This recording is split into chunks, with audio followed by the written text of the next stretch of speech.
So we went to IKEA today, and Walter is now sorting out the pieces for my new Alex cabinet that's going to hold all my embroidery threads.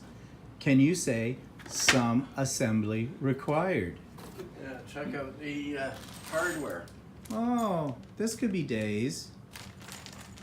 Well, it keeps them amused. Everybody needs a hobby.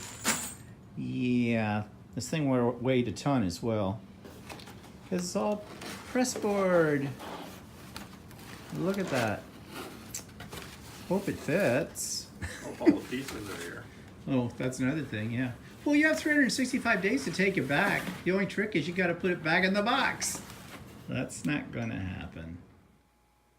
So, here's how I'm storing my embroidery threads, which I have almost 300 of. And just got this set up yesterday. It's an Alex from IKEA. And you see all the threads just fit really nicely in the drawer, and I have room for expansion. And you may say expansion with 300 and almost 300 threads. Oh yes, there needs to be expansion.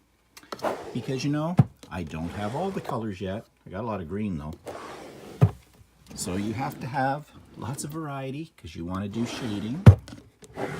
This unit has 9 drawers. The bottom 4 drawers are a little taller than the other 5 at the top. But you can see, holds them in very nicely, easy to find. I've labeled each drawer with one of the main colors. And yeah, this is a great investment and not really that expensive. I think it cost about $159 Canadian dollars for this unit. Of course, there is some assembly required. Thank goodness for Walter.